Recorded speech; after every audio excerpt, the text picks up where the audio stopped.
کبھی کبھار ایسا ضرور لگتا ہے، محسوس ہوتا ہے کہ اب ہم اس درد سے باہر نہیں نکل پائیں گے، لیکن اللہ ہمیشہ ہمارے لیے کہیں نہ کہیں سے راستے بنا ہی دیتا ہے۔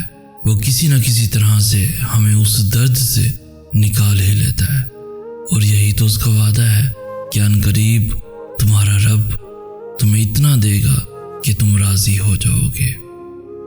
تو پھر اللہ کی اس گواہی سے بڑی اور کون سی گواہی ہو سکتی ہے جب وہ خود تم سے کہہ رہا ہے کہ تمہارا اجر قریب ہے، جب وہ خود تمہیں اس بات کی دلیل دے رہا ہے کہ صلہ اٹل ہے اور صلہ ملنے سے پہلے ہر آزمائش کا ختم ہونا لازم ہے۔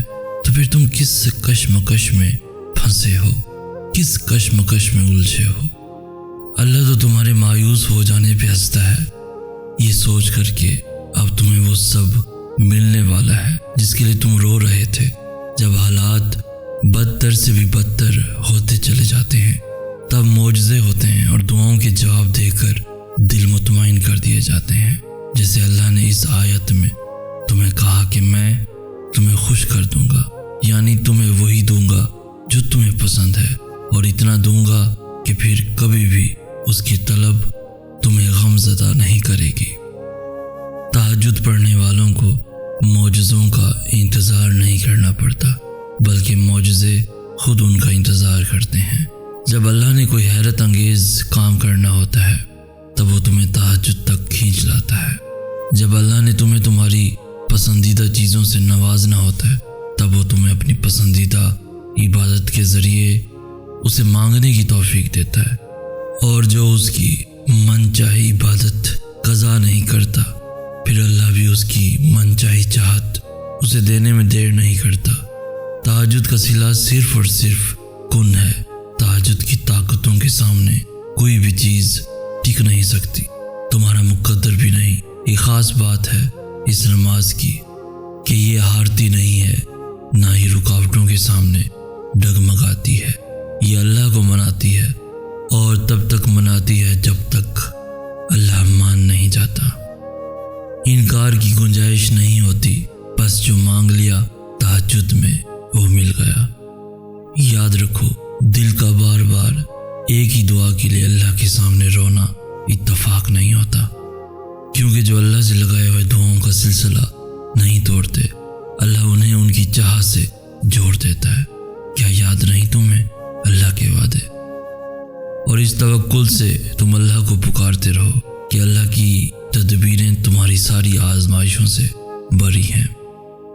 صبر کا مطلب دعاؤں سے پیچھے ہٹ جانا نہیں، بلکہ دعاؤں پہ ڈٹ جانا ہے، اور اللہ صبر کرنے والوں سے محبت کرتا ہے، اور یقیناً اللہ صبر کرنے والوں کے ساتھ ہے۔ اور پھر اللہ فرماتا ہے، صبر کرنے والوں کو خوشخبری سنا دو۔ بس یقین رکھو کہ اس صبر کے بعد تمہارے لیے وہ معجزے ہیں جو تمہیں اس حد تک حیران کر دیں گے کہ تم اپنا ہر درد بھول جاؤ گے۔ جس صبر کو تم اختتام سمجھ رہے ہو وہ اللہ کے کن کا آغاز ہے۔ صبر یہ تو نہیں کہ تم اللہ سے مانگنا چھوڑ دو، صبر تو یہ ہے کہ تم اللہ کے معجزوں کا تب بھی انتظار کرو جب ہر امید ختم ہو چکی ہو۔ اللہ تو دلوں میں رہتا ہے، تو پھر دعاؤں کے پورا ہونے کی جو امید اب تک تمہارے دل کا حصہ ہے وہ اللہ کی رضا کے بغیر کیسے ہو سکتی ہے؟ صبر تو یہ ہے کہ تم تب بھی اللہ کی قدرتوں سے انکار نہ کرو جب مقدر تمہیں ہرا چکا ہو۔ صبر تو یہ ہے کہ تم تب بھی اللہ کے منصوبوں پہ یقین رکھو جب تم درد سے ٹوٹ کر بکھر چکے ہو۔ پھر دیکھو اللہ کیسے اپنی مدد بھیج کر تمہیں دکھائے گا کہ وہ بھی توکل رکھنے والوں کو مایوس نہیں کرتا۔ تم ہمیشہ اللہ سے اشارہ مانگتے ہو، ہمیشہ اللہ کے جواب کا انتظار کرتے ہو۔ اللہ تمہیں یہاں تک اس لیے تو نہیں لایا کہ تم اس سے بدگمان ہو جاؤ، لیکن اب جب وہ تمہارے دل کو دعاؤں میں الجھائے ہوئے ہے اور سجدوں میں لگائے ہوئے ہے، اور پھر یہ سوچنے لگو کہ شاید تمہاری دعائیں اللہ نے سنی ہی نہیں، اگر تھک گئے ہو تبھی دعا کے لیے ہاتھوں کو اٹھاؤ اور اللہ کو بتاؤ کہ تم ابھی بھی مایوس نہیں ہوئے۔ تو تم اتنی سی بات نہیں سمجھ پا رہے کہ تمہاری چاہ کے لیے اللہ معجزے تیار کیے بیٹھا ہے، اللہ پاک قرآن پاک میں فرماتا ہے، اور جو جلد بازی نہیں کرتے، اللہ نے ان سے وعدہ کر رکھا ہے کہ صبر کرنے والوں کو ان کا اجر بے حساب دیا جائے گا۔ پھر اللہ تمہارا صلہ بھیجتا ہے اسی شکل میں جسے تم نے کھو دیا تھا۔ تم اس کی آزمائشوں پہ پورا اترو، وہ اپنے وعدوں پہ پورا اترے گا، تو پھر دعا کرتے رہو۔ تمہاری کون سی دعا تمہیں کن کی منزل تک لے جانے کے لیے اللہ نے چن رکھی ہو، تم یہ کبھی نہیں جان سکتے۔ تمہیں توکل رکھنا ہے دعاؤں کے قبول ہونے تک، تمہیں صبر کرنا ہے اللہ کے کن کہنے تک۔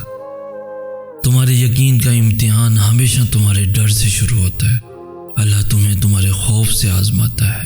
یقین کی ساری راہیں بند کر کے ہی اللہ دیکھتا ہے کہ کتنا یقین رکھتے ہو۔ وہ ہر اس چیز سے تمہاری آزمائش کرتا ہے جسے کھونے سے تم ڈرتے ہو، تو اللہ بھی تمہیں عطا کرنے کے لیے پھر وہ دروازے کھولتا ہے جن کا تمہاری نظر میں کوئی وجود نہیں ہوتا۔ اور پھر جب تم بند راستوں کے باوجود بھی مانگنا نہیں چھوڑتے اور صبر سے اللہ کے معجزوں کا انتظار کرتے ہو، تو پھر وہ آسمان کے سب دروازے کھول دیتا ہے اور بن بادل کے رحمتوں کی بارش کر دیتا ہے۔ اور پھر وہ دن بھی آئے گا جب تم مسکرا کر کہو گے کہ اللہ نے میرا دل ایسے مطمئن کر دیا جیسے میں سوچ بھی نہیں سکتا تھا۔ انشاءاللہ وہ جبار ہے، وہ ہر اس ٹوٹی ہوئی چیز کو پھر سے جوڑ سکتا ہے جس کا جڑنا تمہاری نظر میں ناممکن ہے۔ ٹوٹے ہوئے دلوں کا ٹھکانہ اللہ کے سوا اور ہے ہی کہاں، بس وہی ہے جو انہیں جوڑتا ہے اور ان زخموں کی مرہم بنتا ہے۔ اگر درد رات بھر سونے نہیں دیتا تو جان لو کہ وہ منتظر ہے تمہارا، اور اگر اللہ تمہارے مقدر کا فیصلہ تمہارے ہاتھ میں بھی تھما دے تب بھی تم اپنے لیے وہ نہیں سوچ سکتے جو اللہ نے تمہارے لیے سوچ رکھا ہے۔ تو پھر صبر کرو، کیونکہ جب اللہ تمہیں کنارے پہ لا کر کھڑا کر دیتا ہے تب وہ یا تو تمہیں تھام لیتا ہے یا اڑنا سکھا دیتا ہے۔ یوں وہ تمہیں تمہاری من پسند چیز کو کھو دینے کے خوف سے گزار کر اپنا آپ یاد کرواتا ہے۔ یہ اسی کے فیصلے ہیں کہ وہ تمہیں کب اور کیا دیتا ہے۔ تو پھر یہ کیوں ملا اور وہ کیوں نہیں ملا، یہ سوچنا تمہارا کام نہیں ہے۔ تمہارا کام بس دعا کرنا ہے اور یقین رکھنا ہے، کیونکہ تم خود اپنے لیے اچھے یا برے کا انتخاب نہیں کر سکتے۔ تم خود ہی خود کے ساتھ ناانصافی کرتے ہو، اللہ تمہارے ساتھ کبھی ناانصافی نہیں کرتا۔